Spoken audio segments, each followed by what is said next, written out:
Muchísimas gracias por conectarse.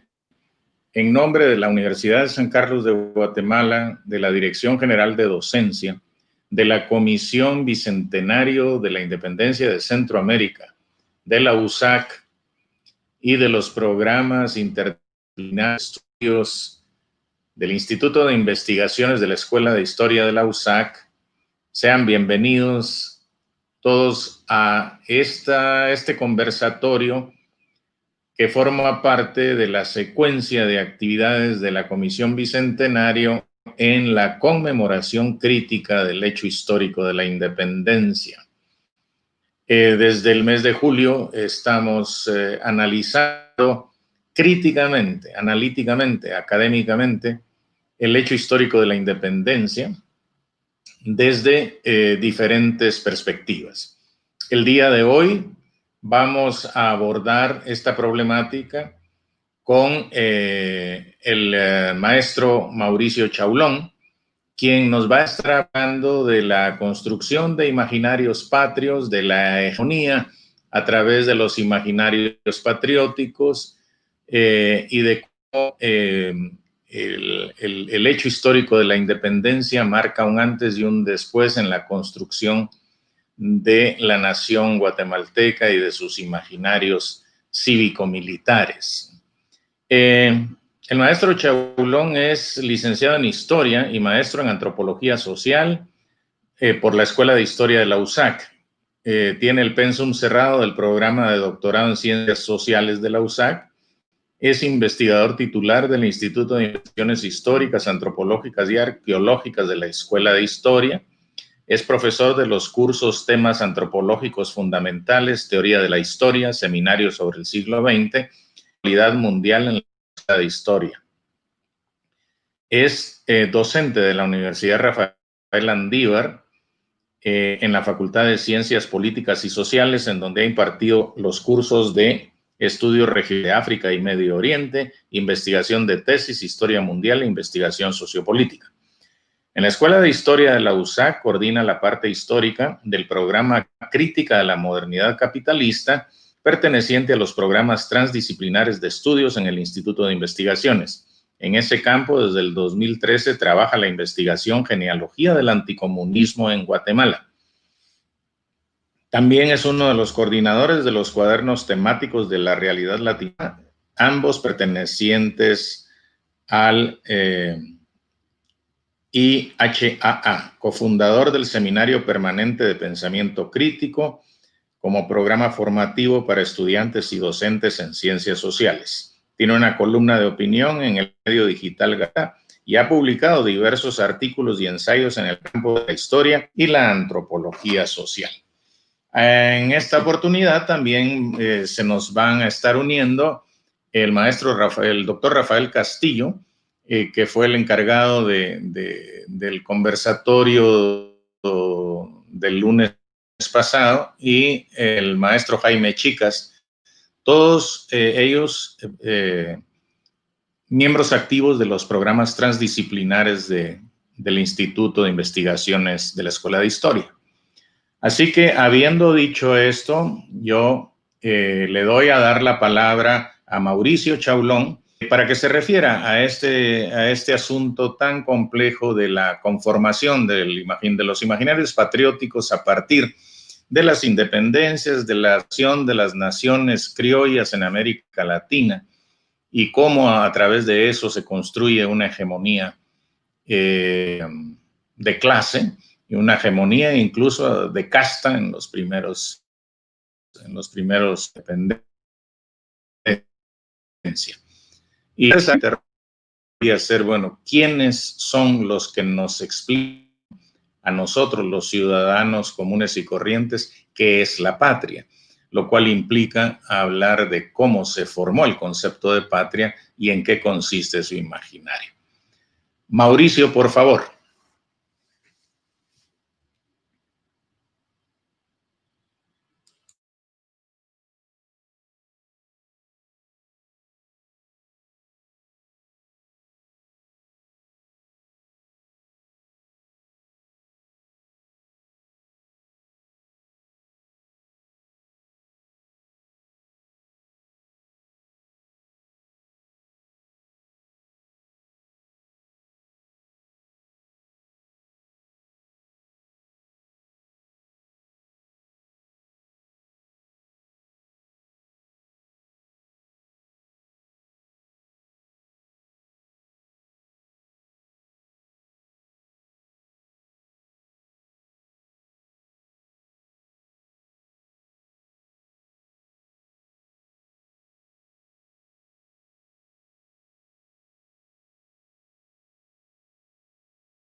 Mauricio, disculpe, pero está en mudo, no tiene sonido, no tiene sonido.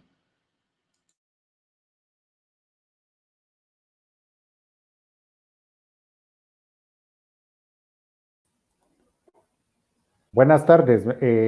Yo creo que me escuchan ahí, ¿verdad? No sé qué habrá pasado, pero estaba esto con la situación del audio. Bien, buenas tardes a todas y a todos. Me parece que ya se escucha. Es un gusto el poder estar aquí con ustedes. Muchísimas gracias. Agradezco al doctor Mario Roberto Morales y a la Comisión del Bicentenario de las Independencias de Centroamérica de la Dirección General de Docencia de la Universidad de San Carlos de Guatemala por permitirnos este espacio a los programas transdisciplinares del Instituto de Investigaciones de la Escuela de Historia, y también agradecer a mis colegas, compañeros y amigos, al maestro Jaime Chicas y al doctor Rafael Castillo Taracena por coorganizar junto a mi persona y al doctor Mario Roberto Morales este programa de conferencias. Bien, en este sentido voy a compartir acá la pantalla para la presentación de la conferencia de hoy, la cual se titula El poder cívico-militar en escena, la cultura hegemónica en las celebraciones patrias. Quiero empezar diciendo que no es mi interés descalificar a ninguna organización, institución, grupo de personas o personas individuales que tienen distintas formas de celebrar o conmemorar a la patria, sino que precisamente mi papel como historiador crítico y antropólogo crítico, como cientista social crítico, es analizar por qué celebramos a la patria de esta manera y cómo esto está íntimamente ligado a las relaciones de poder.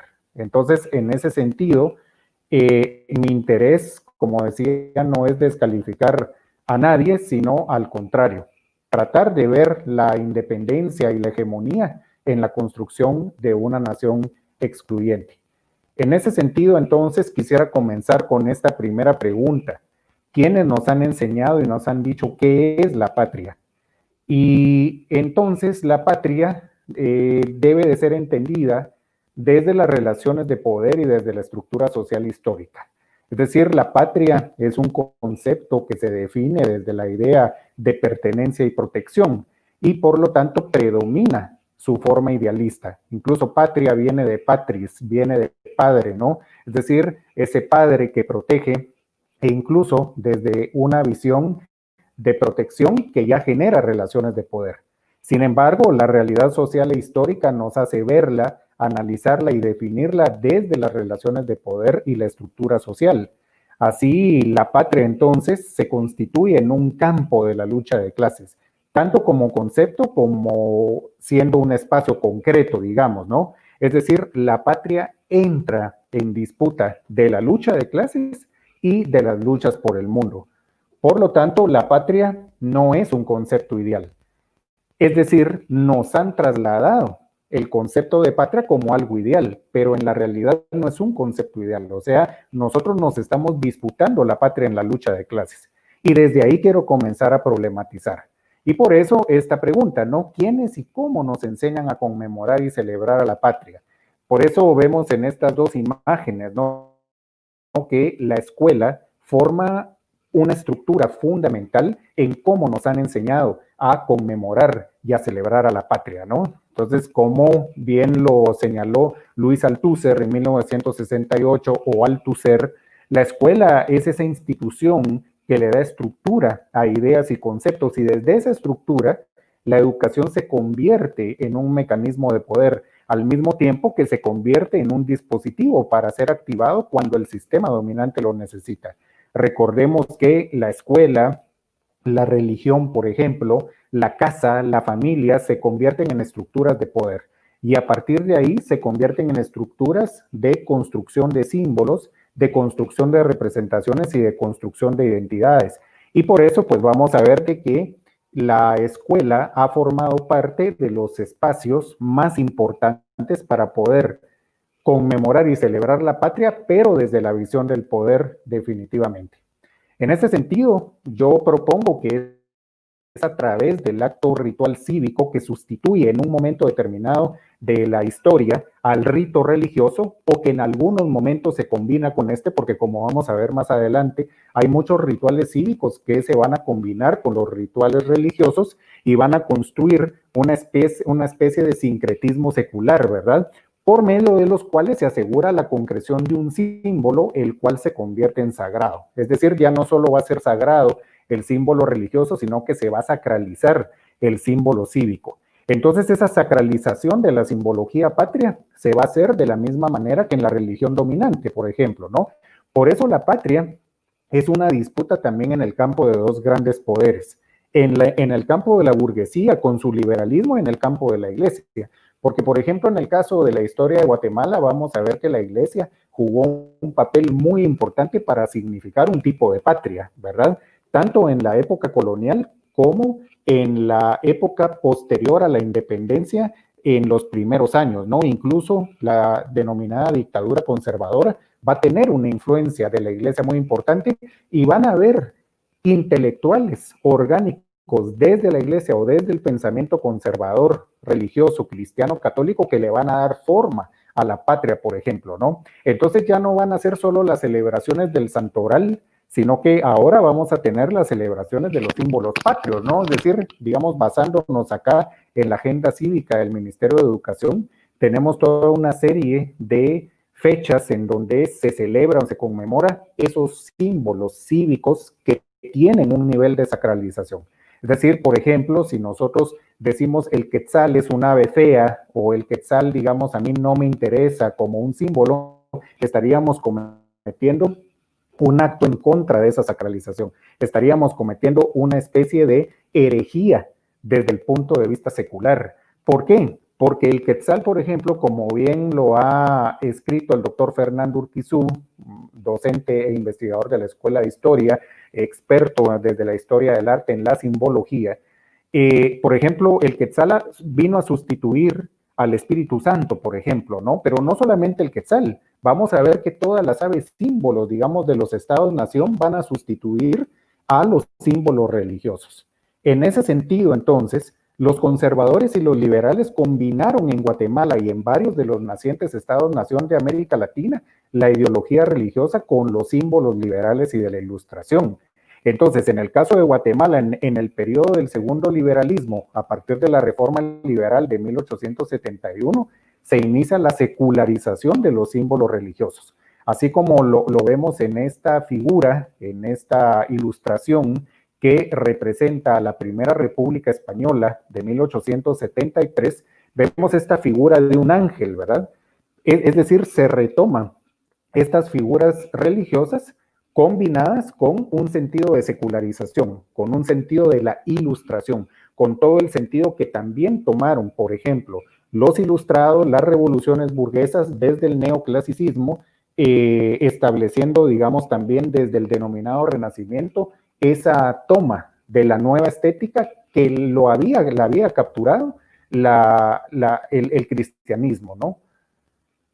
En ese sentido, entonces, por ejemplo, aquí vemos en uno de los vitrales que fueron hechos por Julio Urruela para el Palacio Nacional, cómo se representan las virtudes cívicas como si fuesen esas imágenes religiosas. Vemos aquí, por ejemplo, cómo se representa como la de la derecha, ¿no? Que es una de las virtudes cívicas que se refiere a la probidad, como si fuese la Virgen María, ¿verdad? Es decir, estas nuevas virtudes cívicas van a constituir los valores máximos incluso sobre lo religioso, aunque la religión va a seguir siendo una aliada en países como Guatemala, ¿verdad?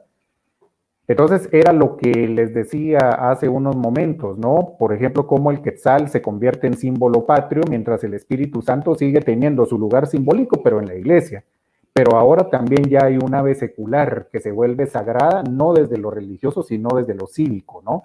Entonces la religión ya no formará parte de las decisiones del Estado ni de la economía desde la reforma liberal, pero sigue siendo un mecanismo y un dispositivo del poder.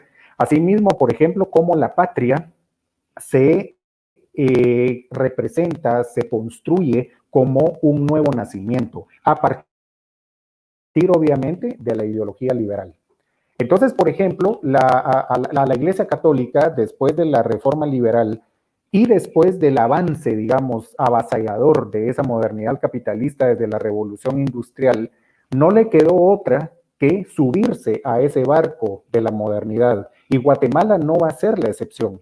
En el caso, por ejemplo, digamos, de los concordatos que encontramos, el de 1852, que va a ser el más conocido, pero también hubo un concordato en 1884, en el último año de gobierno de Justo Rufino Barrios, pero como Justo Rufino Barrios muere al año siguiente, entonces ya no se firmó ese concordato y Manuel Lisandro Badía ya no lo quiso firmar, pero el gobierno liberal de Justo Rufino Barrios estuvo dispuesto a firmar un nuevo concordato con la Santa Sede. ¿Qué significa esto? Que ya había un entendimiento. ¿Por qué? Porque esa religión cristiana católica históricamente dominante no podía suspenderse así por así. Es decir, digamos, el anticlericalismo en muchos estados-nación, como en el caso de Guatemala, fue un anticlericalismo para el Estado retomar el control de la economía y el control de las decisiones políticas, pero en el campo social y cultural y de las relaciones de poder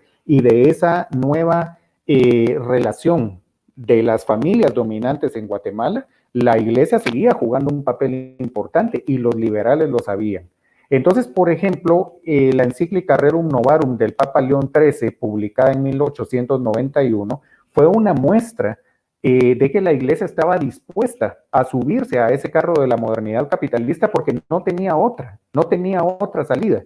Por lo tanto, por eso vamos a ver más adelante cómo muchas instituciones de colegios católicos en Guatemala fueron espacios importantes para construir representaciones de la patria, porque la Iglesia se sumó a esas representaciones de la patria liberal. Eso es lo que quiero explicar en este sentido. Cómo la Iglesia se fue subiendo a ese carro de las representaciones desde la patria liberal. Si primero la Iglesia tuvo un papel fundamental para representar un tipo de patria, no solo durante la dictadura conservadora, sino antes también, ¿verdad? Y no digamos durante la época colonial, durante la época liberal, sobre todo el segundo liberalismo en Guatemala, la Iglesia se alió perfectamente con los liberales, ¿verdad? Y en ese sentido, pues entonces también la Iglesia en sus instituciones educativas, en sus distintos espacios, va a tomar como suyos estos símbolos seculares cívicos, ¿no? Por ejemplo, la amnistía que el gobierno de Reina Barrios le dio al arzobispo Ricardo Casanova y Estrada para que volviera a Guatemala, ¿verdad? Que había sido pues desterrado por el gobierno de Manuel Lisandro Badías 10 años antes, en 1887. En 1897 se da esta amnistía y Reina Barrios lo va a recibir incluso a la estación del ferrocarril, ¿verdad? Entonces, digamos, las relaciones entre el Estado liberal y la Iglesia entraron en una especie de consenso pasivo. Y luego vamos a ver cómo el papel de la alta jerarquía eclesiástica a través de Mariano Rosell Arellano fue fundamental para la contrarrevolución anticomunista que derrocó al proceso revolucionario, específicamente al gobierno de Jacobo Arbenz Guzmán. Y luego, ya después de la contrarrevolución, esa alta jerarquía eclesiástica siguió inmiscuida directamente, ¿no? en la forma de conmemorar y de celebrar a la patria. Vamos viendo la vinculación directa del arzobispado de Guatemala, tanto en la época de Rosell Arellano como en la época de Casariego, con la parafernalia cívico-militar en un contexto liberal, contrarrevolucionario y militar contrainsurgente. Eso es lo que quiero explicar acá para que se entienda luego la segunda parte, ¿no? Incluso vamos a ver cómo la Iglesia siempre fue el espacio más importante para realizar el ritual religioso de mayor relevancia que conmemora la independencia, el denominado Te Deum, ¿verdad? Que es una misa solemne de acción de gracias que se da en la Catedral Metropolitana, solamente se dio en la Iglesia del Calvario en la época del terremoto, cuando la catedral estaba dañada, pero la Iglesia participa directamente de ese sentido de la patria liberal, ¿verdad? Todos los 14 de septiembre con la misa del Te Deum. Y vamos viendo también cómo en la Guatemala contrarrevolucionaria y contrainsurgente, el Dios Patria Libertad formó una tríada importantísima para decir, nosotros seguimos siendo creyentes en Dios, pero desde ese liberalismo que concibe una sola forma de patria. y esa sola forma de patria se le dedica a Dios. Esto tiene que ver, por supuesto, con el liberacionismo, ¿no? Ese denominado Movimiento de Liberación Nacional, fervientemente anticomunista, y que derrocó al gobierno legítimo de Jacobo Arbenz Guzmán, interrumpiendo el proyecto de construcción de país y el proyecto revolucionario. Luego, en 1966, fue cambiado por el Dios Unión Libertad, que al final de cuentas era solo para que el Movimiento de Liberación Nacional no tuviese la hegemonía en el Congreso, pero desde 1955 hasta el 66, durante 11 años, fue el Dios Patria Libertad, que el Movimiento de Liberación Nacional siempre tuvo como un discurso tratando de hegemonizar precisamente ese sentido de la patria. Una patria construida y dedicada para Dios, no una patria que, como ellos decían desde su anticomunismo, fuese dedicada al comunismo ateo, decían ellos, ¿no? O la patria del proletariado, que es una cosa bolchevique, comunista, etcétera, como ellos lo quisieron representar, cosa que ni siquiera era cierta en Guatemala. En ese sentido, entonces, estamos viendo quiénes nos enseñan qué es la patria, ¿verdad? Y vamos viendo nosotros cómo incluso desde la época colonial se va significando la patria desde una hegemonía criolla y posteriormente a la vez mestiza, según va avanzando o van avanzando estos procesos históricos del mestizaje, que en el caso de Guatemala va a llegar a un momento en que se va a representar desde la ladinidad como ese concepto, esa categoría que le importa muchísimo a la clase dominante, sobre todo en el segundo liberalismo, para poder negar al indígena y poder decir somos los no indígenas los que tenemos la hegemonía, somos los no indígenas los que debemos de significar la patria. Aquí, digamos, en esta ilustración que me facilitó el doctor Fernando Urquizú, a quien le agradezco que me haya dado estas imágenes, vamos viendo, por ejemplo, cómo en la época colonial se representaba la nación cachiquel, la nación quiché, según ese imaginario del dominio colonial español, pero no son indígenas. Todas las representaciones son eurofílicas o eurocéntricas, son elementos renacentistas, incluso en un sincretismo cuasi religioso, ¿verdad? Entonces, en ese sentido, vamos viendo que la representación de la patria, no diversa, sino de la patria, desde lo criollo, desde el dominio colonial y desde el dominio de lo no indígena, es un elemento histórico que traemos desde la época colonial. Y entonces esa es la patria que nosotros, digamos, venimos conmemorando y celebrando, y por eso vamos viendo que se trata de una hegemonía en donde la diversidad no es reconocida. Entonces, es un mecanismo importante de la clase dominante para anular y asimilar a los pueblos indígenas, negando al mismo tiempo la explotación y el racismo e invisibilizando la lucha de clases, porque ellos dicen, no, aquí no hay racismo, aquí no hay explotación, aquí todos somos guatemaltecos, todos somos chapines, vamos Guatemala, vamos viendo, por ejemplo, digamos, esos anuncios de las grandes corporaciones oligarcas, ¿no? De Pollo Campero, del Banco Industrial, por ejemplo, ¿verdad? En donde dicen, todos somos Guatemala, ¿verdad? Vamos Guatemala, todos somos guatemaltecos, ¿verdad? Niegan las diferencias, pero son a través de esas diferencias que ocurren los procesos de explotación, de racialización y también de invisibilización e incluso de muerte, ¿verdad? Es decir, están marcando esas diferencias, pero las integran en un estado monocultural hegemónico, colocando una sola noción de patria hegemonizada por lo no indígena, ¿verdad? Entonces, digamos, cuando los liberales llegan al poder en 1871, van a desarrollar su concepto de patria, pero con todos esos elementos históricos que los van a integrar a su noción de modernidad. Por ejemplo, digamos, nos han enseñado que el caudillo, que el gran reformador Justo Rufino Barrios, digamos, ¿no?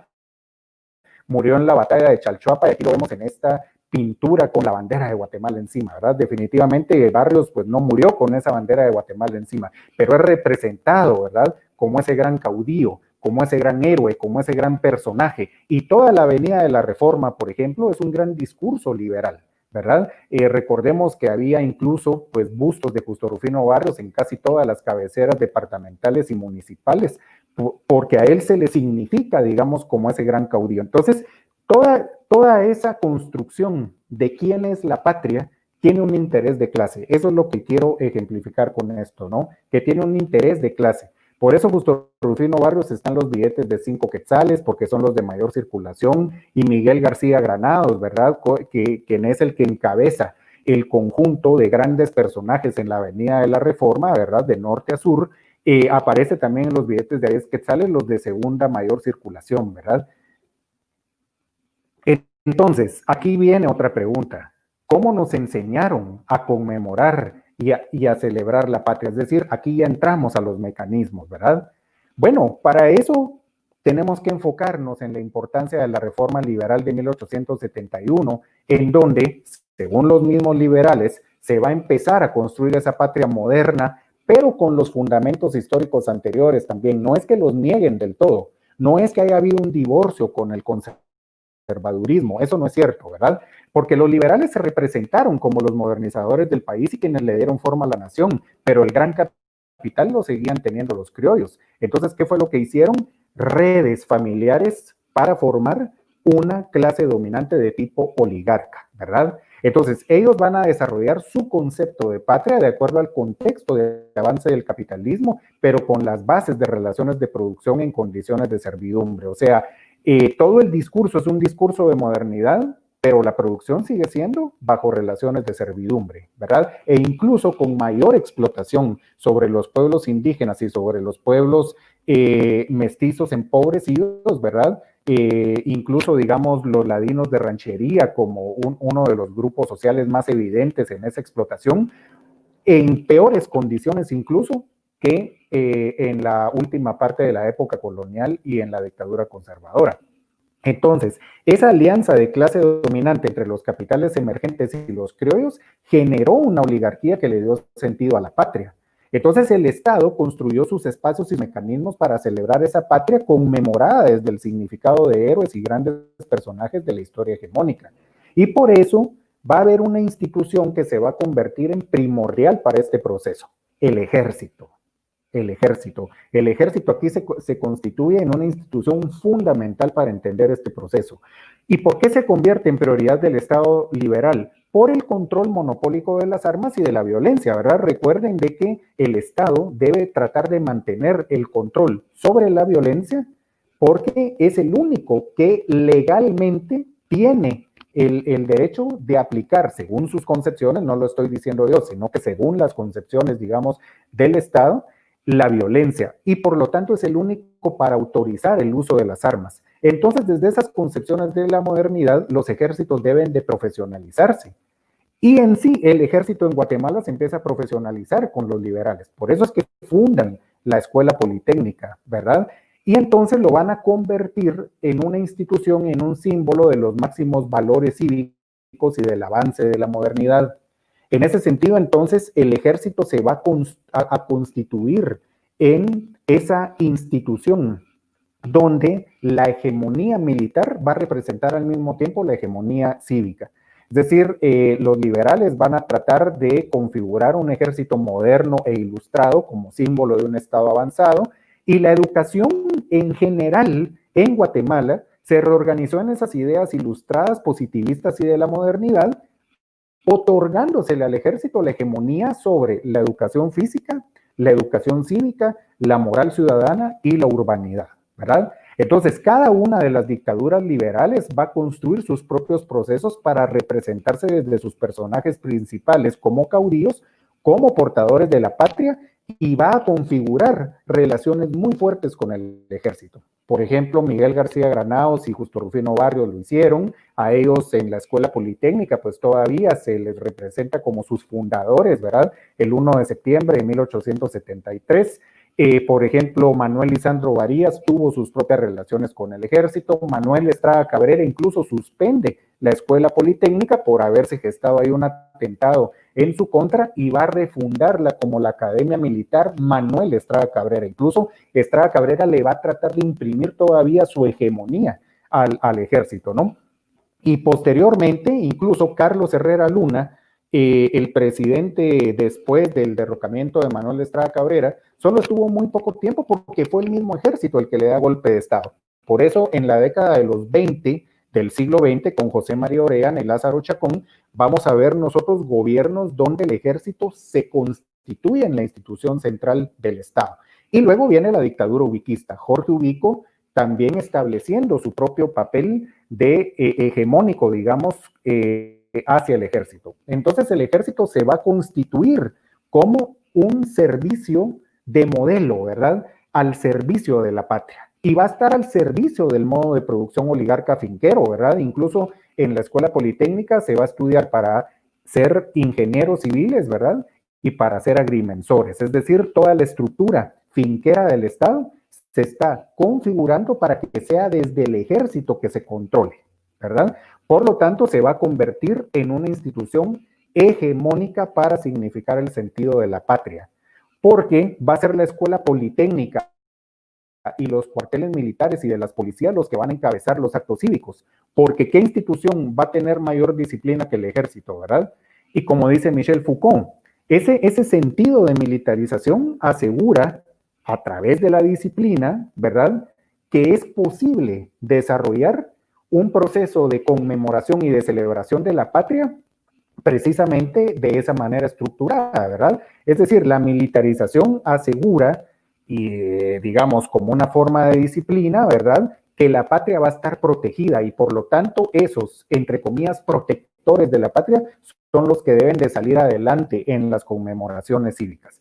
Por eso espero que me comprendan, ¿verdad?, toda esta primera parte histórica, porque es así como vamos a entender por qué después esa hegemonía se trasladó a estudiantes de colegios, de escuelas, de institutos, ¿verdad?, para que nosotros asumiéramos, ¿sí?, esas representaciones simbólicas, ¿verdad?, para que nosotros nos asumiéramos como, lo digo yo, como soldados civiles, ¿no?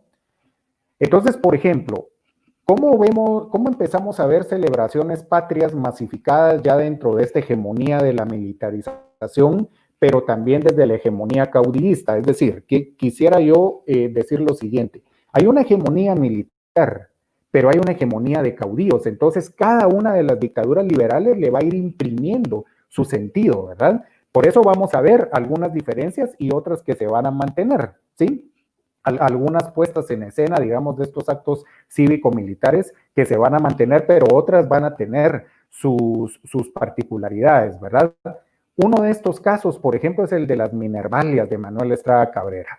O sea, vean esta figura aquí a la izquierda, en donde encontramos a esta, no se ve si es una mujer, si es un hombre, pero parece, digamos, una mujer representando a la patria, llevando de la mano al benemérito y protector de la juventud estudiosa. Estas sí representarían, digamos, las gradas de los miradores del mapa en relieve, ¿verdad?, en donde le están diciendo acérquese que la gente lo quiere escuchar, ¿verdad?, como nos lo representa perfectamente Miguel Ángel Asturias, ¿no?, en uno de los capítulos del Señor Presidente, cuando llega la gente a escuchar, ¿verdad?, desde el balcón al benemérito de la patria, ¿no?, a Manuel Estrada Cabrera. Entonces aquí la patria lo lleva de la mano como ese gran caudillo. Y en efecto, en el frontispicio del Templo de Minerva, que se ubicaba en el Parque Minerva, hoy Hipódromo del Norte, a la par de lo que hoy sería el diamante de béisbol y enfrente del mapa en relieve, lo que dice aquí es esto, ¿verdad? Manuel Estrada Cabrera, ¿verdad?, presidente de la República a la juventud estudiosa. Es decir, ¿a quién se le está trasladando esa hegemonía? Ya no es solamente al soldado, al oficial militar, se le está trasladando al estudiante, y esto es muy importante porque entonces la hegemonía se está ampliando para constituir a ese estudiante como un sujeto portador de hegemonía que debe de celebrar y conmemorar a la patria de determinada manera, ¿no? Entonces inició así un proceso de celebraciones patrias desde la hegemonía militar liberal. Si bien es cierto que las Minervalias eran en noviembre, pero era fundamentalmente, no solo para conmemorar a Manuel Estrada Cabrera, sino que fundamentalmente para conmemorar a la juventud estudiosa. Y este mismo sentido que se hacía en noviembre se replicaba en septiembre, al año siguiente, ¿verdad?, con las celebraciones patrias. Por eso el cabrerismo, la hegemonía militar de los 20, hasta el ubiquismo, reprodujo este tipo de actos, ¿verdad? Por ejemplo, las celebraciones de la independencia durante la dictadura de Jorge Ubico se realizaban partiendo desde el Parque Minerva, ¿no? Es decir, desde el mismo templo de Minerva. Aquí vemos a estudiantes de la Escuela Normal Central, es decir, del Magisterio Nacional, ¿verdad? Desfilando en la década de los años 30, en la época de Jorge Ubico, específicamente en 1932, y véanlos ustedes con fusiles y con uniforme militar. Es decir, se dio un proceso de militarización en la educación. Entonces, ¿a qué estamos asistiendo? A la extensión del militarismo liberal oligarca, ¿verdad? Que va a ponerse en la escena cívica a través de los jóvenes, ya no solamente a través de los soldados, ya no solamente a través de los oficiales, sino a través fundamentalmente de los jóvenes y las jóvenes en la educación pública y privada. Aquí vemos, por ejemplo, a jovencitas del Colegio del Sagrado Corazón en la década a principios de los años 30 y luego en 1940, ¿verdad? Desfilando en las celebraciones patrias, ¿sí? Si se dan cuenta, de una manera militar, ¿verdad? Solo que con los vestidos eminentemente femeninos, que era parte de ese deber ser, ¿verdad? Que ya hablaremos también del patriarcado y de esa hegemonía en este tipo, digamos, de desfiles. Muchas de estas fotografías fueron proporcionadas por el profesor e historiador Juan Alberto Sandoval, a quien le agradezco públicamente que haya permitido, ¿verdad?, el uso de estas fotografías. Entonces estamos viendo una extensión y una transferencia del militarismo liberal oligarca guatemalteco. Lo estamos viendo cómo se coloca en la escena cívica, ¿verdad? Y esto, aquí estamos viendo a alumnas del Colegio Europeo y alumnos del Colegio de Infantes cuando era administrado por la congregación marista, ¿verdad? Y que utilizaban un uniforme de gala que hoy utiliza el Liceo Guatemala, ¿verdad? Recordemos que el Liceo Guatemala es el colegio marista que va a permanecer con esta congregación luego de que el arzobispado de Rosel Arellano pues le quita la administración del colegio de infantes a los maristas, ¿no? Entonces ellos van a conservar ese uniforme, por eso es el que utiliza el Liceo Guatemala actualmente. Entonces, estamos viendo esto en la década de los años 40, ya cercano al proceso revolucionario. Por eso incluso el proceso revolucionario tampoco pues eliminó este sentido de lo cívico-militar. Lo que pasa es de que trató de darle otro sentido, un sentido más democrático, que ya lo hablaremos en un momento, pero aquí lo que prevalece es todo lo que hemos venido viendo, toda la estructura histórica que viene como proceso, ¿verdad? Desde la época colonial, pasando por el proceso de independencia, de formación de la república, del primero liberalismo, de la dictadura conservadora y del segundo liberalismo. Por eso vemos que muchos de estos colegios que son católicos también van a aceptar este tipo de parafernalia, ¿verdad? Y se van a subir, digamos, a ese tren, ¿no? Porque la iglesia también fue parte de esto porque no le quedó otra salida frente al avance de la modernidad liberal en Guatemala, ¿verdad? Y en el mundo, y por eso era importante explicarlo desde la introducción. Pero ¿quiénes llevan esa hegemonía? ¿Quiénes van encabezando siempre los desfiles? La escuela politécnica, ¿verdad? Los cuarteles militares. Ellos son los que van en esa escena pública, ¿verdad? En ese escenario que se le otorga a ese sujeto permitido, ¿no? Aquí los vemos en la Sexta Avenida, por ejemplo, los caballeros cadetes de la Escuela Politécnica, y en la foto de la derecha vamos viendo a oficiales de la Guardia de Honor desfilando en un 15 de septiembre, ¿verdad? De la misma manera, aquí pasando en la Sexta Avenida y 13 Calle, ¿no? Frente a la iglesia de San Francisco, estos soldados de la Guardia de Honor desfilando para un 15 de septiembre en la década de los años 30. Entonces, aquí entraríamos a esta siguiente fase. Analizar el poder en escena a través de la hegemonía ampliada. ¿Cómo se construyen esos sujetos portadores de hegemonía, a los cuales yo denomino en una propuesta de categorización, ¿verdad?, como soldados civiles y policías civiles? Esta propuesta la hago desde el año 2013 en algunos documentos en el Instituto de Investigaciones que están publicados, ¿verdad?, en la revista Estudios y en la revista Estudios Digital, y también que estoy trabajando en mi tesis doctoral. ¿Cómo entonces se va a dar esto en el contexto contrarrevolucionario y contrainsurgente, que es uno de los momentos históricos más importantes para el análisis? Bueno, analicemos qué pasó de la revolución a la contrarrevolución en las celebraciones de la patria, cómo la hegemonía militar oligarca terminó imponiéndose. Bueno, en primer lugar, la revolución guatemalteca sí intentó construir un nuevo sujeto, el ciudadano y la ciudadana desde las bases de participación popular. Y también se intentó transformar al ejército y el sentido de lo militar. Recordemos que militares como Jacobo Arbenz, como Rafael Omiani Martínez, como Carlos Paz Tejada, como Alfonso Martínez Esteves, ¿verdad? Y algunos otros fueron esos nuevos sujetos militares comprometidos con una nueva visión de país, comprometidos con la revolución guatemalteca. El excelente trabajo histórico, biográfico que ha hecho Carlos Figueroa Ibarra sobre Carlos Paz Tejada es sumamente importante. Y entonces también la revolución intentó transformar ese ejército y el sentido de lo militar. Sin embargo, el anticomunismo, el poder de la clase dominante y la intervención de los Estados Unidos no permitieron ese cambio cualitativo. Entonces, la revolución creó unidades cívicas revolucionarias, pero se impuso la hegemonía oligarca en lo militar. Es decir, la disciplina de lo militar por sí misma no es mala. Por ejemplo, digamos, una disciplina militar como la cubana, por ejemplo, ¿no? Al servicio de su pueblo, de la defensa de la soberanía de su Estado, ¿verdad? Eso no es malo per se. El problema es cómo se utiliza como mecanismo en países, en estados como los nuestros, en sociedades como las nuestras, para mantener una forma de poder. Ese ha sido el problema. Entonces, los ejércitos en nuestros países han sido utilizados para violentar, para despojar, para garantizar la permanencia de un modo de producción. Y en las celebraciones patrias, digamos, ¿no? En las celebraciones cívico-militares, en la puesta en escena del poder, eso se ha representado de manera simbólica, como sujeto permitido, ¿verdad? Y por ello fue que continuaron las celebraciones a la patria con actos cívicos militares durante la década democrática y revolucionaria, aunque el sentido fue diferente al periodo anterior. Sin embargo, pues vamos viendo, ¿verdad?, cómo la contrarrevolución, que al final lamentablemente terminó triunfando, entonces va a regresar a ese carácter de un ejército que solamente puede representar, y del sentido de lo militar, que solamente puede representar una sola forma ideológica que al mismo tiempo es hegemónica.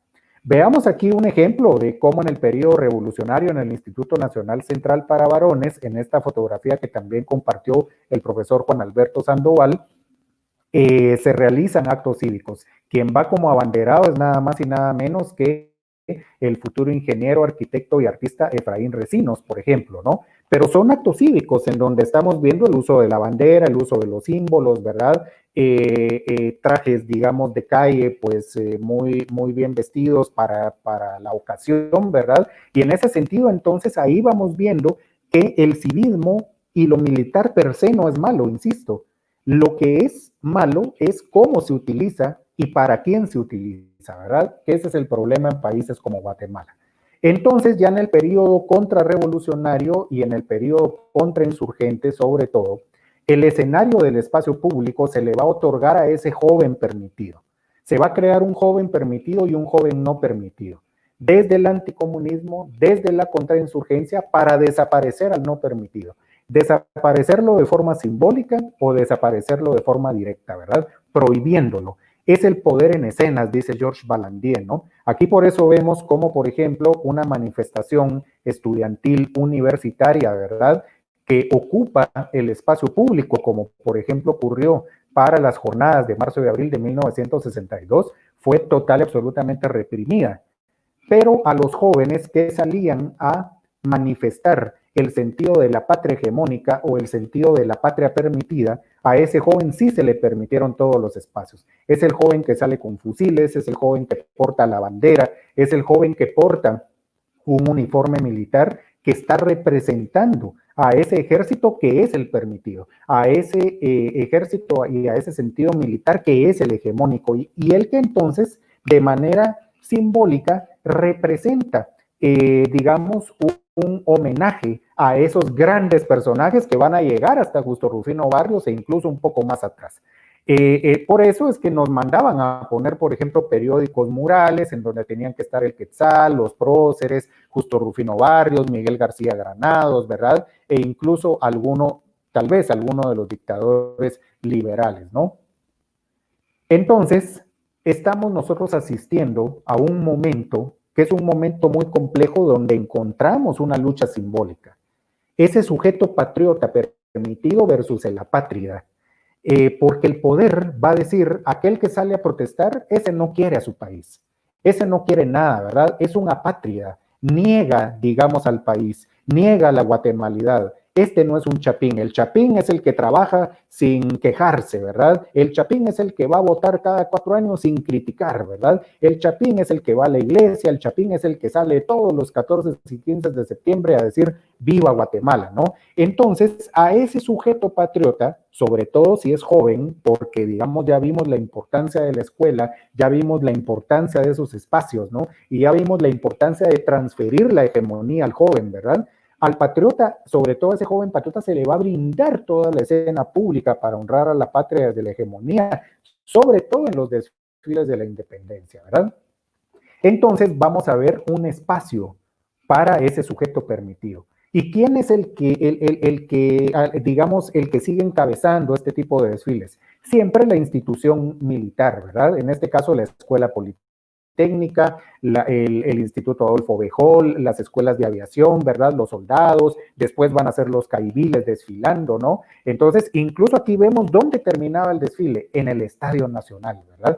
En ese estadio que primero fue un estadio para la revolución, que fue un estadio, digamos, para el sentido público democrático, ¿verdad? Construido durante el gobierno de Juan José Arévalo para los Juegos Centroamericanos y del Caribe, y luego se transforma en un espacio para escenificar el poder, para colocar el poder en escenas, diría Balandier, ¿no? Y en este sentido, entonces, vamos viendo que ahí terminan los desfiles del 15 de septiembre, pero también ahí se concentran los colegios. Aquí, como podemos ver en esta fotografía, colegios como el Colegio de Infantes, el Colegio San Sebastián, el Instituto Práctico Superior, ¿verdad? El Liceo Guatemala, etcétera, en los famosos concursos de maniobras de orden cerrado y concursos de bandas, ¿verdad? De guerra, que era su nombre en aquel momento, que se daban en las décadas de los 60, 70, 80 y los 90 también, ¿verdad? Entonces, por eso veamos cómo el espacio público se concede a este tipo de maniobras militares y cívicas desde la lógica militar contrainsurgente, desde la lógica militar hegemónica, ¿verdad? Entonces, por eso yo sigo proponiendo que aquí hay una construcción de un soldado civil, porque se sale a desfilar con fusiles, porque se sale a simbolizar todo esto con grados militares, cabos, sargentos, comandantes, soldados de primera, etcétera, ¿verdad? Pero no manejábamos armas, digamos, porque yo creo que muchas y muchos de ustedes, al igual que yo, desfilamos, ¿verdad? E incluso hasta lo hicimos con emoción. ¿Por qué? Porque era parte de ese deber ser en aquel momento, ¿no? Era parte de esa construcción incluso de ser estudiantes en los diferentes centros educativos. Y más si eso significaba incluso que tuviéramos algún acceso, ¿verdad? A tener amistades o noviazgos, por ejemplo, ¿no? Y entonces eso nos iba construyendo desde una adolescencia que es sumamente moldeable y manipulable, ¿verdad? Y en ese sentido, entonces, nosotros fuimos representantes de esa hegemonía militar y entonces fuimos especies de soldados civiles, ¿no? Y al mismo tiempo como policías civiles porque estábamos cuidando que nuestros otros compañeros hicieran bien las cosas en ese sentido, ¿verdad? Entonces tenían que tener el cabello con cierto tipo de recorte, se tenían que decir ciertas cosas, no se podían decir otra, había una objeción de conciencia, ¿verdad? Y esto, a mi criterio, como una propuesta teórico-epistémica, se da en la dialéctica del anticomunismo y la contrainsurgencia. Entonces, por eso insisto que esto es un planteamiento para la discusión histórica y antropológica de la amplitud de los poderes contrainsurgentes, ¿verdad? Entonces, digamos, esa hegemonía militar contrainsurgente se transfirió a la educación. Los colegios de varones fueron los espacios más importantes para representar esta hegemonía, pero también los colegios de mujeres. ¿Pero por qué más los colegios de varones o de hombres? Porque ahí se está representando también una hegemonía heteropatriarcal, ¿verdad? Además, digamos, un ejército que en aquel momento casi no se representa desde las mujeres están prácticamente anuladas ahí y son fundamentalmente hombres, ¿verdad? Entonces, esto tenemos que verlo, ¿verdad? Sí, hacia los colegios de mujeres, pero también debemos de prestar nuestra atención hacia cómo funcionó en este tipo de colegios de hombres. Entonces, así se les proporcionó a estos centros educativos todo el espacio necesario para representar a ese sujeto permitido para homenajear a la patria, ¿no? Por eso es que las fiestas de independencia tuvieron la relevancia del caso.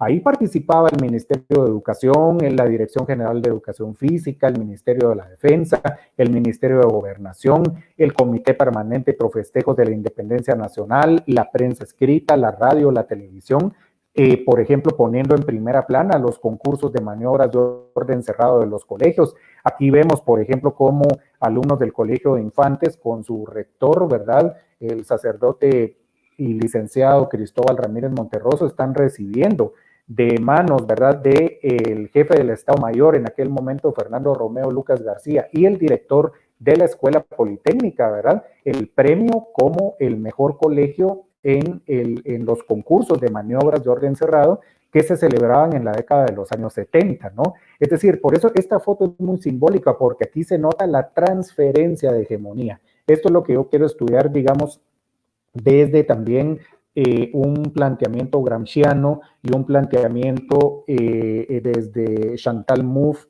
y Ernesto Laclau, cómo la hegemonía no solo va de arriba abajo, sino que entonces ya se transfirió y luego se sigue transfiriendo de manera horizontal dentro de los mismos sujetos hegemonizados, ¿verdad? Entonces aquí hay una transferencia. Es el ejército, son los cadetes de la Escuela Politécnica los que le están transfiriendo a estos jóvenes ese sentido del ser militar permitido, ¿verdad?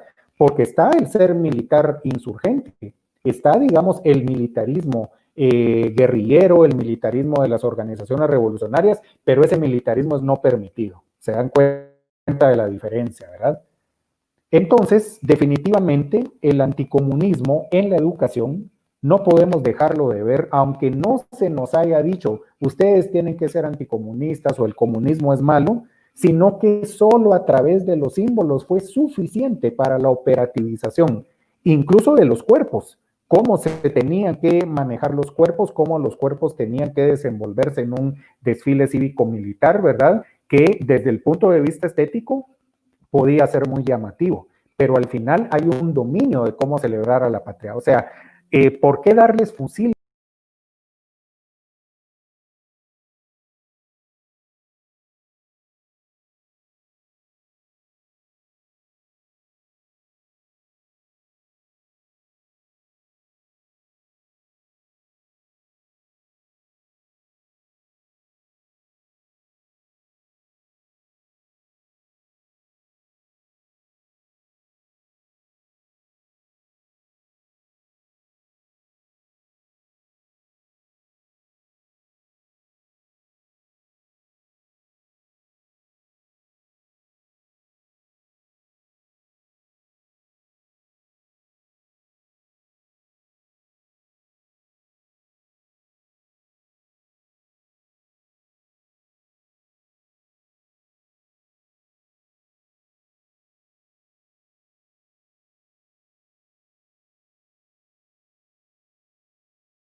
Perdón, me parece que hubo un problema con la internet y estaba, no sé si me escuchan en este momento, tal vez si alguien me puede indicar si me escuchan. ¿Ya se restableció? Muy bien. ¿Alguien me podría decir, disculpen, qué diapositiva, si lograron ver la diapositiva de las batonistas? Sí, sí, sí. Sí, estábamos en la foto de la Escuela Politécnica. Vamos a ver, en la foto de la Escuela Politécnica. Muy bien, voy a regresar a esta parte, disculpen.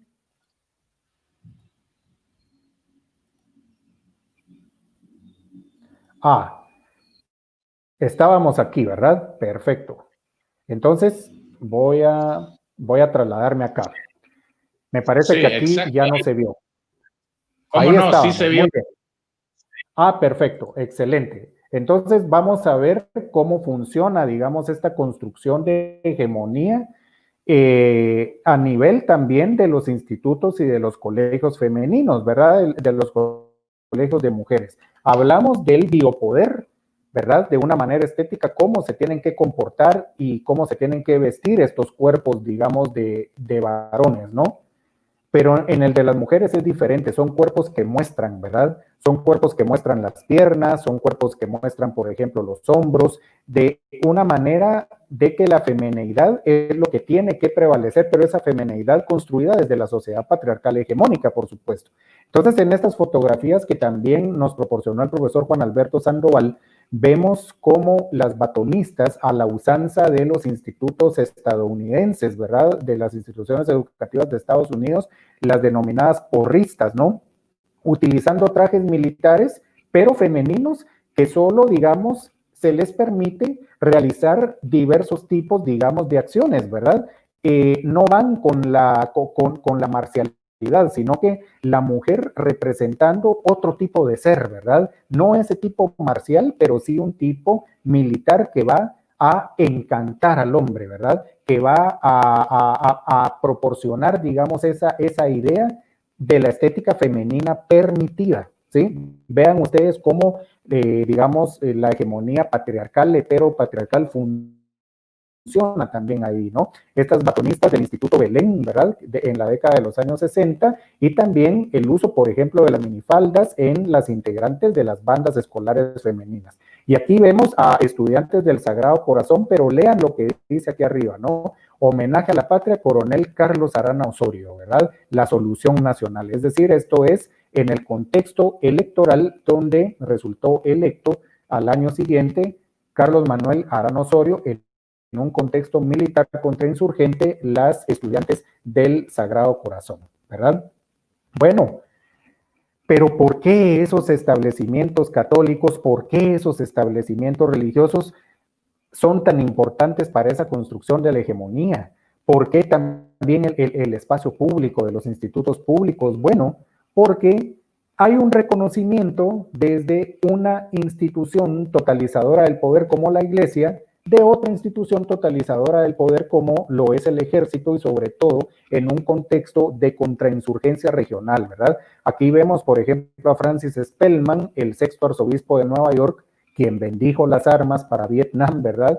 Ya se imaginarán ustedes, por ejemplo, ¿qué opinaba un alto jerarca de la Iglesia en ese momento sobre el anticomunismo y la necesidad de militarizar las acciones y las conciencias desde esa concepción de hegemonía regional?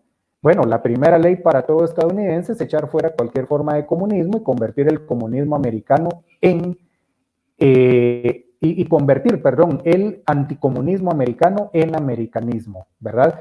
Esto lo dijo Francis Spellman, reconociendo la importancia que tenía en ese momento todas las políticas de seguridad hemisférica, y eso fue trasladado al arzobispado de Guatemala, y por supuesto, ¿verdad? Eso venía desde toda una política ideológica de la Iglesia Católica, ¿verdad? Con el Papa Pío XI encontramos en la encíclica Divini Redentoris de 1937 una descalificación absoluta al comunismo, hay una condena directa al comunismo, ¿no?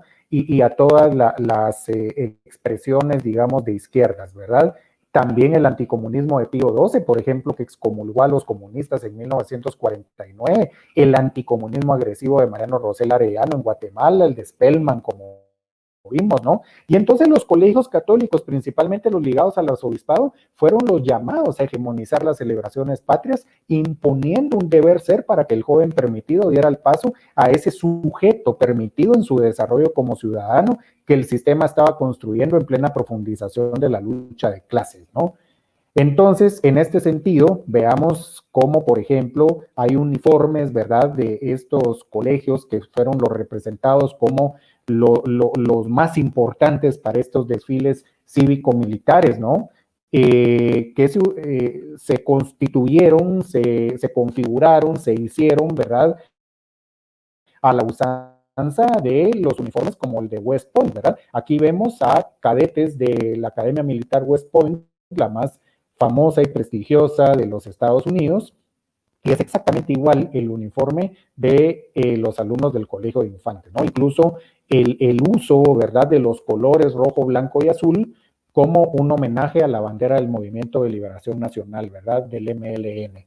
En ese sentido, entonces, ¿verdad?, a lo interno de este tipo de colegios se reforzó el control de un deber ser, de una juventud permitida que debía cumplir con los requisitos de los valores sociales, a su vez permitidos desde el poder.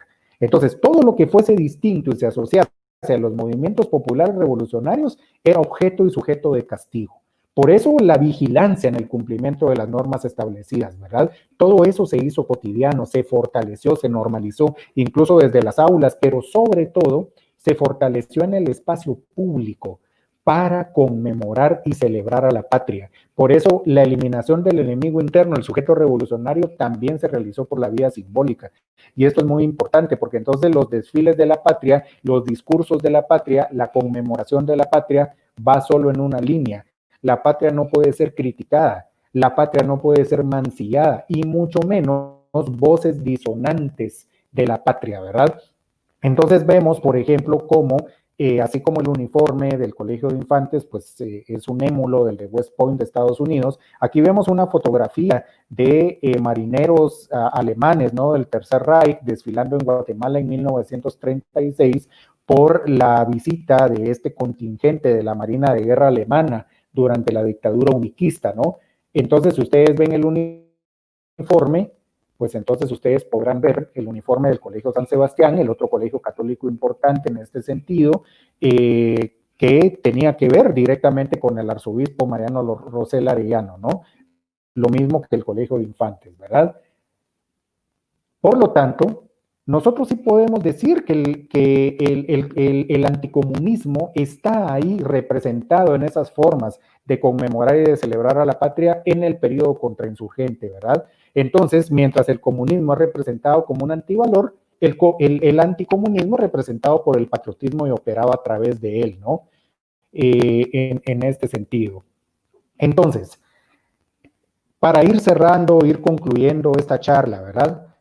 La hegemonía que se ha transferido históricamente para la celebración de las fiestas patrias podemos definirla de la siguiente manera. Históricamente, ¿verdad? Con todo el recorrido que he tratado de hacer. Primero, liberal oligarca, ¿no? Segunda, militar del liberalismo oligarca finquero que explota en relaciones de servidumbre a la sociedad. Tercero, es militar contrainsurgente. Es anticomunista, también tiene algunos elementos fascistas y neofascistas, ¿no? Hay un militarismo religioso ahí, ¿verdad?, que se combina perfectamente en la escena pública, es racista y es heteropatriarcal, ¿verdad?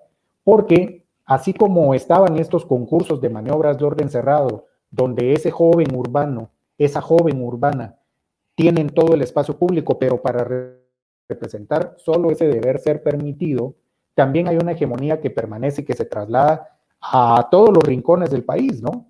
Aquí vemos en esta fotografía de Patsum, ¿verdad? Estos jóvenes, estas jovencitas, ¿verdad?, que van conmemorando a la patria de la misma manera porque no se sabe hacer de otra forma, ¿no? Estas niñas de rojo vestidas como las batonistas, ¿verdad? O estas niñas, ¿verdad?, que van portando, digamos, estos diferentes trajes dentro de un racismo, ¿verdad?, dentro de un culturalismo neoliberal, dentro de una forma de expresar, ¿verdad?, la racialización, el racismo de manera simbólica, ¿no? Utilizando una folclorización adecuada para los intereses de la conmemoración de la patria, ¿verdad? Pero es una folclorización al fin que tiene que ver con elementos de construcción racista, ¿verdad? Que se sigue predominando, e incluso la sexualización, digamos, de las niñas y de las jovencitas como reinas y madrinas, ¿verdad? Que por eso es otra forma del dominio heteropatriarcal en las formas, digamos, de construir las celebraciones patrias. Y también los pueblos indígenas, los pueblos mestizos empobrecidos, ¿verdad? Los pueblos campesinos que son hegemonizados y son muchos de ellos obligados a participar, digamos, de estas formas, ¿no? Como fue, digamos, con estos comités voluntarios que tenían que ver directamente con el Estado, ¿verdad?, como semillas de las patrullas de autodefensa civil, por ejemplo, desfilando para honrar a una patria que les explota, a una patria que los mata y a una patria que los conmina y los obliga a celebrarla, aunque no pertenezcan a ella, ¿no? Y de la misma manera esta fotografía en donde acá, pues estos soldados, ¿verdad? Dentro del estado de sitio en una población en las Verapaces, pues siguen ejerciendo, digamos, estas formas de manifestación simbólica de conmemorar y celebrar a la patria desde el poder, una hegemonía que permanece, y la visión aquí, digamos, de estos niños, ¿no? Y de estas mujeres asediadas por este poder y este control militar, ¿verdad? Bien, en este sentido, entonces serían mis conclusiones al respecto, ¿verdad?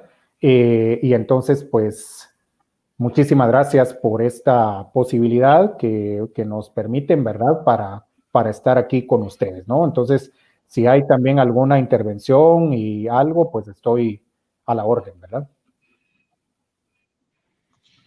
Muchas gracias, Mauricio, por una conferencia brillante y muy ilustrativa, muy didáctica, en la que se explica de qué manera se construye la hegemonía, que es, digamos, la apropiación de una ideología ajena por parte del pueblo, que la asume como propia y que a menudo no le conviene, ¿no? Es el caso nuestro. ¿Cómo se construye?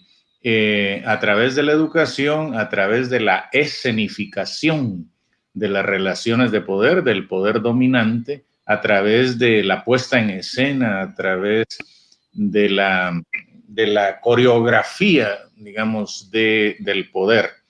Ha sido muy ilustrativo y me parece que muy útil para toda la gente que se ha conectado. Yo quisiera saber si Rafael y Jaime tienen algún comentario para Mauricio antes de cerrar, o si alguien, si Jaime o Rafael quisieran rescatar de los comentarios del público en el chat colectivo. Rafael. Sí, buenas noches a todos y a todas. Mucho gusto estar aquí nuevamente con ustedes, amigos y colegas, compartiendo algunas reflexiones sobre la historia de Guatemala contada a contrapelo. Agradecerle a Mauricio y felicitarlo por su exposición, por contarnos cómo se ha construido el poder, cómo se ha construido una cultura que evoca una patria que excluye, una patria que es violenta y que pues nos muestra una temporalidad de la fragmentación, ¿verdad? De la fragmentación de lo común. Yo conozco el trabajo de Mauricio de años llevando su programa de crítica a la modernidad capitalista, y sé sus abordajes como lo ha hecho hoy sobre la construcción de hegemonía y sobre el poder en Guatemala. Pero también hay algo importantísimo a rescatar de las reflexiones que ha hecho en otros trabajos y que pienso, a mi manera de pensar, pienso que pueden ampliarnos esta historia no solo como una temporalidad de la dominación, sino también como una resistencia, como una fractura. Entonces yo no sé si Mauricio me gustaría tu opinión o digamos tu experiencia en este tema de cómo si existe alguna latencia de identidades apátridas que podría, digamos, vislumbrarnos una contrahegemonía, es decir, no nos podemos conformar con una historia de la dominación, tenemos que buscar en este análisis crítico del pasado las posibilidades de pues que esto ya no sea así, de que la hegemonía de la cultura sea diversa, sea plena y que digamos evoque a un sujeto lleno y no dañado como lo hace el capital. Entonces, y eso me lleva a otra pregunta sobre la actualidad de este sujeto permitido. en un contexto en donde las identidades son fluidas. Ya lo político y lo identitario pareciera que está fragmentado y que la patria queda como algo ahí viejo que sucede cada 15 de septiembre y que ya nadie pues tiene, o sea, es como que aquella sátira que hace el famoso grupo Les Luthiers cuando hablan sobre un nuevo himno a la patria, una patria que te desgarra, que tú te quitas el ropaje y pones el pecho, tomas el arma y enfrentas, digamos, las amenazas de la patria, del patris, ¿verdad? De la herencia del padre. Entonces, ¿cómo podemos entender, digamos, la contrahegemonía en este transcurrir del tiempo de la dominación, Mauricio? Sí, muchas gracias, Rafa, por esta intervención. Sí, por eso decía al principio de la charla que estamos nosotros ante un concepto, pero también un proceso dinámico, ¿verdad? La patria es concepto, pero también es proceso dinámico, es algo concreto, que está en el campo de la lucha de clases, de las luchas diversas por el mundo, ¿no? O sea, ¿cómo no va a ser, por ejemplo, alguien que rechace a la patria, ¿verdad? Una persona que la patria no le está dando absolutamente nada, más que enfermedad, más que violencia, más que explotación. Entonces va a ir a buscar la patria a otro lado, pero el problema es de que esa hegemonía está tan internalizada que incluso, digamos, muchas personas cuando están fuera, por ejemplo, migrantes que logran establecerse en los Estados Unidos, digamos, ¿no? O en Canadá, y entonces dicen, yo extraño la patria, ¿verdad? ¿Qué se extraña? Se extraña, digamos, ese sentido íntimo, ¿verdad? De la comida, de lo que nos da, digamos, un sentido, pero algunos siguen extrañando, digamos, esas formas en que nos han enseñado a representar a la patria, ¿no? Por eso digo de que creo de que la contrahegemonía es un proceso sumamente complejo, es un proceso sumamente duro, en donde intervienen los elementos de la organización política, en donde intervienen esos elementos de la organización histórica, ¿no? En donde interviene la toma de conciencia y donde intervienen las rupturas, porque a veces, digamos, no queremos que ocurra eso que decían Marx y Engels de que todo lo sólido se desvanece en el aire, ¿no? Y tiene que desvanecerse, tienen que formarse las grietas, ¿verdad? Entonces, yo creo de que las mismas contradicciones dialécticas de digamos, de una sociedad dominante, hegemónica, que nos explota, que nos violenta todos los días, va generando tomas de conciencia, va generando rupturas. Lo que pasa es que es un proceso sumamente lento y por eso, digamos, hoy hay una propuesta, ¿verdad? O varias propuestas de un Estado plurinacional, por ejemplo, ¿no? En donde eso le mueve el piso, le causa ronchas, digámoslo así de manera más coloquial, a esos poderes tradicionales que dicen, no, la patria solo puede ser representada y concebida de una manera, ¿no? Entonces, todas esas nuevas formas contrahegemónicas que las estamos viendo, no solamente en Guatemala, sino, digamos, de que en muchos países del mundo también, ¿verdad? Sobre todo, digamos, en América Latina, en donde los estados-nación, hoy precisamente a la luz de ese bicentenario, estamos viendo cómo esa idea del Estado-nación está fragmentándose, está quebrándose, ¿verdad? Está debilitándose. En algunos lugares está muy fuerte, pero en otros no, por diversas razones, ¿no? Por diversas formas. Incluso el mismo capitalismo con el neoliberalismo la ha ido fracturando, digamos, ¿verdad? Pero en este sentido contrahegemónico, también vamos viendo nosotros pequeñitas fracturas, ¿verdad? O sea, digamos, es una toma de conciencia. Por ejemplo, yo no voy a negar que yo fui muy feliz desfilando en mi adolescencia, ¿verdad? Por supuesto que lo hice, pero yo y otros compañeros, otras personas, fuimos tomando conciencia por diversos caminos, ¿verdad? Y entonces ahora ya sabemos que en qué consiste todo esto, ¿no? Incluso pues hoy yo estoy dando una conferencia al respecto de manera crítica, ¿verdad? Pero el sentido de la patria como se concibe, ¿verdad? Es uno de los grandes triunfos de la hegemonía. Por ejemplo, yo lo voy a poner de esta manera. También nosotros debemos de tener una mirada amplia y profunda. Hay personas que Así como sucede con las procesiones de Semana Santa o sucede con estos desfiles navideños a fin de año y todo esto, ahora controlados por el capital oligárquico nacional y transnacional a veces, es su único momento, digamos, de esparcimiento, como sucede con las antorchas, ¿verdad? Las antorchas, digamos, que forman parte, digamos, de una cultura popular, formas de organización, ¿verdad? Desde la antorcha, ¿verdad? De la colonia, del barrio, de la aldea, ¿verdad? Incluso del municipio, de la escuela, del instituto, del colegio, de la iglesia, ¿verdad? De familias, ¿no? Y entonces es la única forma que tienen, por ejemplo, para entender ese sentido de patria, que es un sentido muy confuso, pero es un momento de fiesta, es un momento de jolgorio, ¿verdad? Y ese momento de fiesta y jolgorio tampoco lo podemos negar, porque es muy importante. Entonces, el problema es cómo el sistema sabe que a través de ese jolgorio muy pobre, muy precario, el sistema puede seguir hegemonizando. Es que ese es el problema. El problema no es celebrar la Navidad o celebrar, digamos, a esa Guatemala, ¿verdad? Que al final de cuentas, pues es el país donde se vive, ¿no?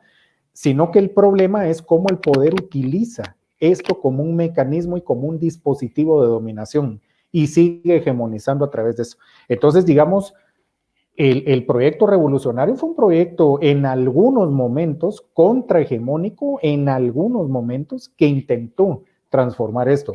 Porque, por ejemplo, no es contrahegemónico el hecho de que Álvaro Arzú, el gobierno de Álvaro Arzú, después de los acuerdos de paz con Arabella Castro, ¿verdad? Que era la ministra de Educación, suspendieran los desfiles cívico-militares. Entonces, eso no era contrahegemonía, eso era reutilizar para cumplir con los acuerdos de paz, pero para remercantilizar los colegios, ¿verdad? Porque solo siguieron desfilando algunos centros educativos, otros ya no. Y entonces ahora vemos que las bandas escolares, ahora vemos que los desfiles cívico-militares se utilizan como un gancho mercadológico para los colegios, para decir, este colegio tiene una banda de hace muchos años, este colegio sale a desfilar. Entonces lo toman como un gancho mercadológico, es decir, el neoliberalismo reorganiza haciéndonos creer que es contrahegemonía y no lo es, ¿verdad? Claro, claro. No sé si Jaime quisiera formular alguna pregunta, un comentario para Mauricio. Jaime, por favor.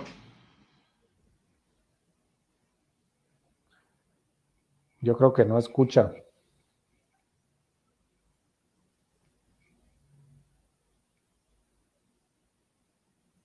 Creo que no escucha. Me parece que no. Jaime, por favor. Creo que es que no tengo muy buena conexión. A mí me hubiera encantado poder continuar con el conversatorio, pero lamentablemente estoy fuera de la ciudad y mi señal hoy estuvo bastante mal. Entonces, no, los escucho, pero creo que ustedes no me van a escuchar a mí. Sí te escuchamos en este momento. Muchas gracias, sí Mauricio. Escuchamos. Excelente. Sí te escuchamos. No tengo muy buena conexión. A mí me hubiera encantado poder continuar con el conversatorio, pero lamentablemente estoy fuera de la ciudad y mi señal hoy estuvo bastante mal.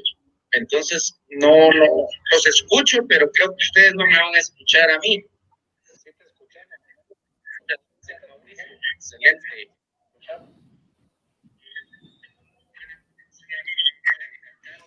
Bueno, yo de nuevo quiero agradecerle a Mauricio, pues esta exposición, sin duda, nos tiene que reflexionar sobre hasta qué punto tenemos interiorizada esa hegemonía liberal, militarista, criolla, oligárquica. Es claro en el movimiento revolucionario, el militarismo guerrillero, pero hay otras formas, ¿verdad?, de interiorización de ese militarismo. De hecho, el imaginario patrio pues ha cumplido la función de militarizar las mentalidades guatemaltecas, incluso en la vida cotidiana, ¿no? Solucionar los problemas por medio del autoritarismo, problemas hasta domésticos, etcétera, ¿no? Y naturalmente sentimentalismo patriótico del 15 de septiembre, eso que usted mencionaba de extrañar la patria de la puesta en escena cívico-militar cuando se está en el extranjero. El himno mismo, pues, es un himno a los valores hegemónicos. Pero lo valioso, creo yo, es explicarle a la gente cómo se construye la hegemonía. La hegemonía se construye en la historia y se construye mediante actos concretos, audiovisuales, activos, ¿no? Yo también desfilé con armas, ¿no?, en el colegio inglés americano, y el que comandaba nuestras, entre comillas, tropas era nada menos que Tito Arana, hijo de Carlos Arana. Y éramos un colegio agringado y, sin embargo, pues víctima del militarismo hegemónico, oligárquico y de todos los valores que eso implicaba, ¿no? Así que muchísimas gracias, Mauricio. No sé si quiere tomarse unos segundos para despedirse y vamos a cerrar esto, no sin antes invitar a todos los que están conectados para el próximo jueves a las 5 de la tarde por esta misma frecuencia, en que estaremos abordando la violencia epistémica en los proyectos educativos y la nación guatemalteca con la maestra Josefina Contreras Coe y la maestra Ana Lucía Ramazzini, para finalizar nuestras actividades de agosto. En septiembre haremos una serie de conversatorios con historiadores centroamericanos, uno de cada país centroamericano, que ya estaremos anunciando oportunamente. Mauricio, por favor, palabras finales. Muchísimas gracias, Mario Roberto. Gracias por este espacio. Gracias a Jaime y a Rafael también por el apoyo, el acompañamiento, ¿verdad? Y esta organización de estas jornadas. Y bueno, pues como dice Mario Roberto Morales, ¿verdad? Este sentido crítico nos tiene que permitir, a la luz de estos 200 años de la independencia, ¿por qué estamos como estamos? Es decir, hasta dónde hemos llegado y por qué hemos llegado como hemos llegado, ¿no? Y el sentido de construcción de la hegemonía está en la historia, ¿verdad? Entonces, desde las ciencias sociales les invitamos a que mantengamos esta mirada reflexiva, crítica y, como bien decía Mario Roberto, el militarismo no es algo que debemos nosotros echar en saco roto, al contrario, es un elemento al que le debemos de prestar atención porque precisamente la hegemonía logra su mayor éxito cuando llega a los espacios más íntimos, ¿verdad? Como esa microfísica del poder. Así que muchísimas gracias y seguimos a la orden de ustedes como programas transdisciplinares y gracias a la Comisión del Bicentenario de la Universidad de San Carlos por este espacio y gracias a ustedes por su amable audiencia en la página del Seminario de Pensamiento Crítico y en la página de YouTube están los videos disponibles. Perfecto, y vamos a juntarlos en un CD en algún sitio para que estén de consulta permanente, ¿verdad? Gracias, Mauricio, gracias, Rafael, gracias, Jaime. Nos vemos el próximo jueves con todos ustedes. Gracias por conectarse a tanta gente que sigue conectada. Hasta pronto. Muchas gracias.